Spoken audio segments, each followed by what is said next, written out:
Welcome, ladies and gentlemen. So, here we are. I didn't really believe that I would be doing a Cyberpunk video. More or less because, well, I thought that every content was in dead. After an apology, CDPR would really hunker down and start working on the game. Well, but in CDPR quest to start make me drink. Adam, I'm apologizing. I'm gonna try to pronounce your last name because I'm gonna probably butcher it. Release a statement. Statement is gonna be on the screen right now. And I'm gonna be honest, the two last ones doesn't matter. For me, I don't care. It's literally bickering between he and Jason Schreier about, oh my god, your article is a meanie, and I don't care about it. Reality being said, the only real part of this that does matter is the first one. First, I think everyone who watched my channel already noticed that I do have a slightly amount of dyslexia, so pardon me for my stumbles during reading, okay? Fans and journalists were wowed by Cyberpunk ambition and scale. They didn't know it was a demo. They didn't know that the demo was almost entirely fake. Now, here is where I disagree with both the statement given by the lead developer and by Jason Schreier himself. Yes, we understood. Because the thing is, the way this statement, the response statement is put, is taking the gamer as a fucking retarded. We know that. We know that the game's not created in a linear form. We know that some parts of the game needs to be created that will include on the beginning, the end, and the middle needs to be created, and we know that sometimes features will be developed just for the demos that will be used on the game shows. That's entirely fair. We fully understood those aspects, we fully understood everything in those parts. That's not the problem here. The problem is the scale and ambition of the demo. It's not what was delivered on the game. That is the truth. Now, take the demo, watch it. I wait. You can pause the video right now, link for the demo in the description. Watch the demo, take a deep breath and think. Does this demo really is what I got in the end? Because let me say here, compare the demo to the game. Look at the Dune scene and the car chase, or other many things. Can you give another example? No. What people are reading in your article may not know is that game are not made on linear fashion, okay, start to finish, blah blah, exactly what I said. You look at the demo now, it's different, yes, but that's why the work in progress is there. Our final game looks and play better than the way that it was shown in the demo. I really paraphrase here, even if the thing isn't in my front, but let's pick apart that. Yes, the Dune scene is entirely similar to what the demo was. The car chase scene, it's problematic because that's not what we got from it. The way in the demos, both of the demos that were used, imply that car chase would be something that happened organic as you rub shoulders against factions in the game. For example, not only the scavengers, but the gangs that had the Night City houses. And that was something that I think was you after the deep dive from the Voodoo Boys mission said. Then then gameplay choices, for example, like going against scavengers, would have consequences, something that it's not in the game. Therefore, no.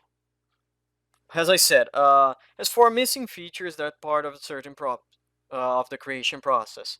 Features come and go as we see if they work or not. Also, current ambush exists in the final game almost verbatim to what's shown in the demo. Do they? How many? They are organic or not, because what is implied to the demo is that it is an organic event, not a scripted thing. To give a little bit of more of a, how can I put, to place a more focused thing. Remember that Watch Dogs, the first one, they had a demo where you would get into a coffee shop. The new screen would show that you were being wanted, and you would run. The way they show and they talk during the showing of that demo implied that would be an organic event. If, for example, at the time you were being chased out by the police or you had certain wanted level or something, if you enter in some of the shops, people could recognize the main character and call the police. That is the implication. The implication that CDPR used on their demo was, by rubbing shoulders against factions in the game, there may be car ambushes. There may be points in the game that groups may send people against V. That's not in the final game. In 141 hours of play, I only saw 3 car chases. Nomad Start, Scavenge Hunt, the first mission after the life path, and one during Carrie Aerodyne questline, and I'm gonna say it's completely bullshit because it's walk, like, drive for 2 seconds on a straight line and you're already out of the car chase. So that's a lie. Second, you can only shoot if you are in the passenger seat. You can't shoot if you're driving. You can shoot in any way, shape, or form. So saying it is equal to what we have in the demo, it's bullshit. Second, oh, features may come and go. That's a problem. That really is a problem. Because yes, features may come and go, but if you place on the development demo, created to sell the game, and that is the thing, you place this on the demo, we expect the features that we have will be expanded upon. Hold it to that thought that nobody was really, of course there was people complaining about, oh, there was not third person cutscenes. Every cutscene was transitioned to a first person version. Okay, that is fair. Oh, there won't be many apartments. Okay, there won't be any apartments to that matter. But all the things were created so we understood there is a limited amount of resources that you can place into the game development. So you will divert those resources to better things. For example, we agree it's okay not having multiple apartments because your demo showed us there would be cutscenes, there would be interactions with characters inside our apartments. Therefore, you would have to create the same scene in all of the apartments. Turns out then we not have scenes on our apartment anymore, and we not have any other apartment anymore. Therefore, it's not that some features were cut out. It's the entire notion of that was cut out. It's not that car chases doesn't happen in the game. It's that organic car chases doesn't happen in the game, and if you're being chased, if they happen in game, and the mechanics that we have now in the game, you can't react in the same way that it's shown in the demo. Therefore, it's not only that we don't have organic car chase scenes, it's that we not have that, and we don't have the ability to shoot. Something that was shown on trailers weeks before the release of the game. Do you get it? Yes. Third line. It's a bit, and if we got, holy shit, sorry. And if we get a little bit more granular about our release, the vision we present on the demo evolved into something that got multiple 9s and 10s from PCs and many renowned gaming outlets. Nobody cares about the gaming outlets. Nobody cares about Kotaku, Polygon, on IGN, Metacritic. Everyone don't care about that anymore. The only people who care about this are investors, because they see there is a chance their investment will pay off.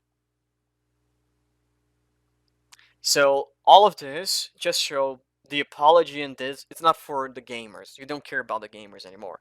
You just care about your investors. And no, it didn't evolve. The demo show a branching story. Your game is a linear story. It didn't evolve, it devolved. You cut content because that is the reality of what you did. As for the older generations, yes,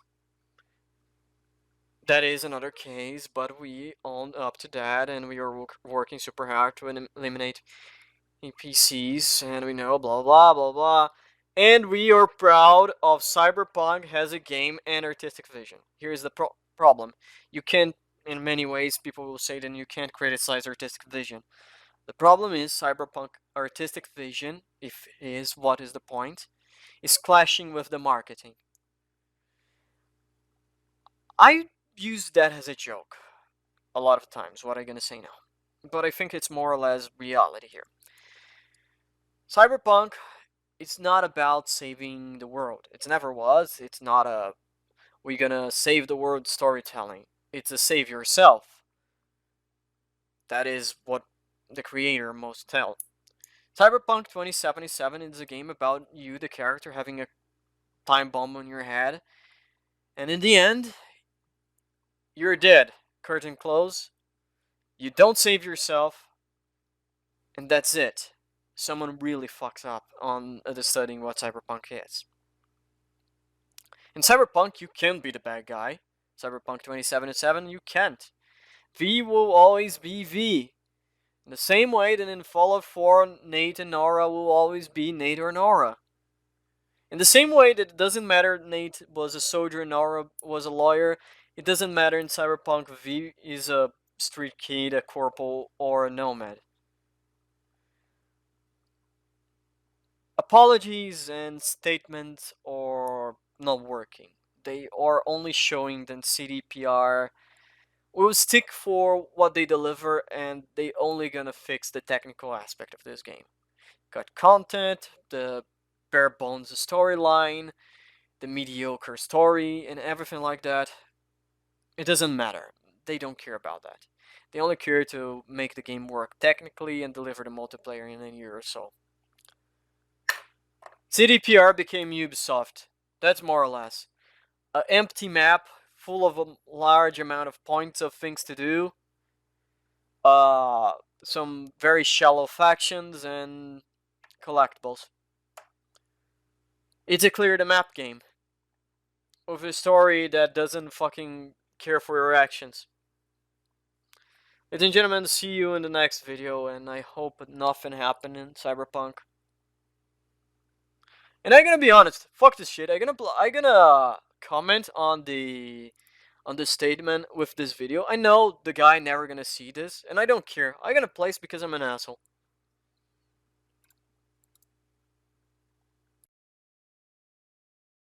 Well, ladies and gentlemen, thank you for watching. This was the video.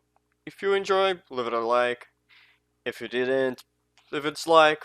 If you have anything to say, please leave a comment. And if you want to see what the hell is gonna be coming next on this mess, subscribe.